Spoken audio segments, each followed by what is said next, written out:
The Dutch Foreign Ministry says suspects in the downing of Malaysia Airlines flight MH17 will be prosecuted in a court in the Netherlands. That announcement comes just ahead of the 3rd anniversary of the crash. The plane came down in an area of eastern Ukraine's Donetsk region where Kiev government troops were fighting local separatist militias. The flight from Amsterdam to Kuala Lumpur had nearly 200 Dutch nationals on board. US and South Korean forces have conducted their own ballistic missile test on the east coast of the Korean peninsula. It was part of a show of force in retaliation for the North's missile launch on Tuesday. There's been a ratcheting up of tensions between Pyongyang and Washington and Seoul after the rogue nation's latest launch.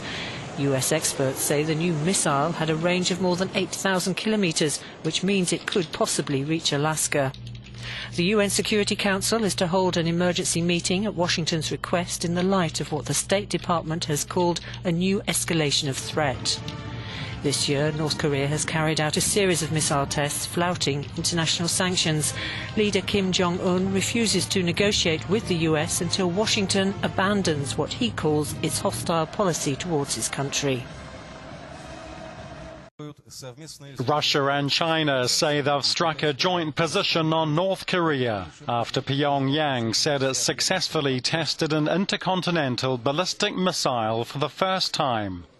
After a meeting in Moscow, President Putin said North Korea should declare a moratorium on nuclear and missile testing, but the US and South Korea had to stop military exercises. The Russian president said we agreed to actively develop our mutual initiative based on Russia's step-by-step plan for a Korean settlement and Chinese ideas, at the same time freezing the nuclear capabilities of North Korea and large-scale military exercises by the US and South Korea.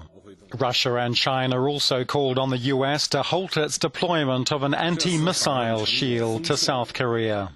The Chinese president said his visit was very productive and gave a new impulse to the development of Chinese-Russian cooperation and strategic partnership. The Chinese leader, who called into Moscow on his way to the G20 summit in Germany, was awarded a top Russian Medal of Honor by Vladimir Putin. Police in the German city of Hamburg are preparing for a potential security headache as leaders of the G20 gather on July the 7th. Authorities anticipate some 10,000 far-left activists will descend on Hamburg from across Europe. Kurdish and Turkish activists are also expected, adding to the volatile concoction. Hamburg will deploy some 15,000 police officers for the summit, with reinforcements due to arrive from other German regions. Peaceful protest is welcome and allowed in our democracy. Violent protest, however, cannot invoke the basic right of freedom to assemble, as written in our constitution, and will be prevented. An additional 5,000 federal officers will also be on site to protect the heads of state and government and have been trained to deal with most eventualities.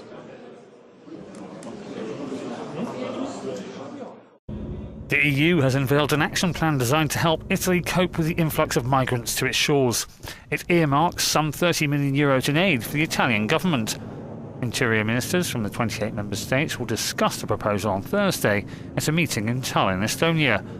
Frans Timmermans is the European Commission's first Vice President.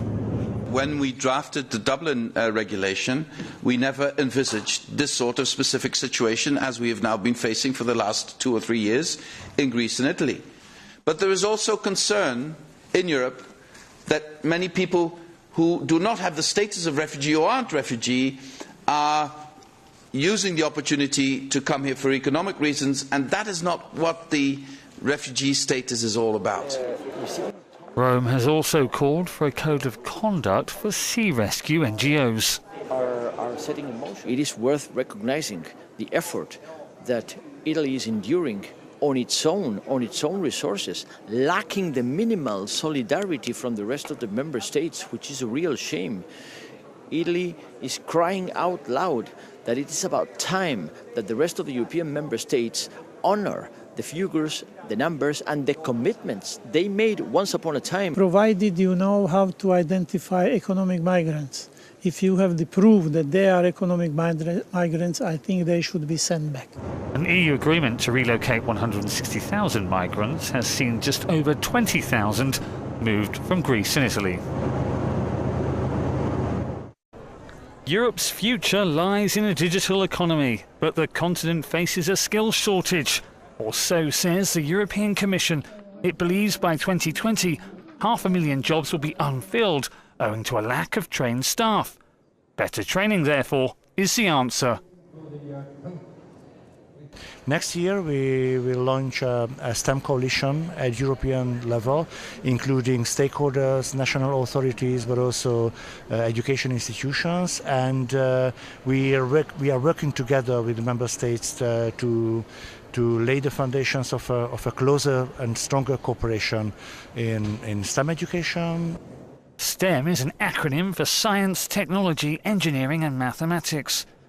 Decision makers and entrepreneurs came together for a Makers Town event in Brussels on the 20th of June. The goal was to encourage EU leaders to make the digital economy a top priority. This video was produced in partnership with Think Young, a think tank that focuses on youth policy worldwide. Saudi Arabia and its allies meet today to discuss whether to continue with the blockade they imposed on Qatar on claims it supports terrorism. Doha denies the accusations. It submitted replies to its neighbors' 13 demands, which it's called unrealistic and aimed at curtailing its sovereignty. The state of Qatar has adopted a very constructive attitude since the beginning of this crisis. We are trying to act mature and responsible manner rather than doing any irresponsible acts as the act of the aggressors which launched an aggression against my country.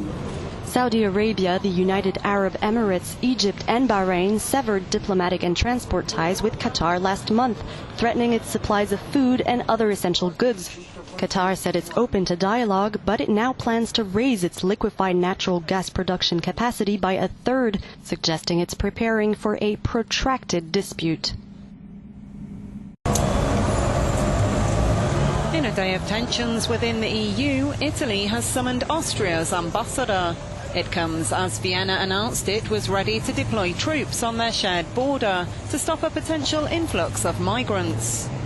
750 soldiers are on standby, Austria's defence minister says, and 4 armoured personnel carriers have been sent to the mountainous Tyrol region. Other countries have threatened to shut their ports, including Italy. Rome says it may even impound aid agencies' rescue ships, as it warns the current number of migrants arriving on its shores is untenable. Tens of thousands have entered the country this year alone, most sailing in on overcrowded boats across the Mediterranean.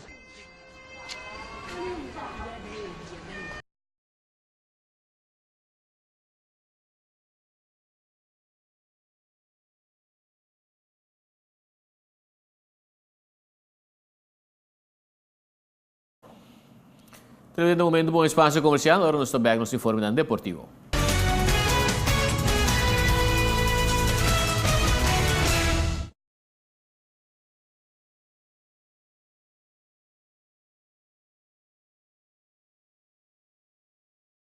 Juice Bar, para comer salu e beber salu, para juice natural nutritivo.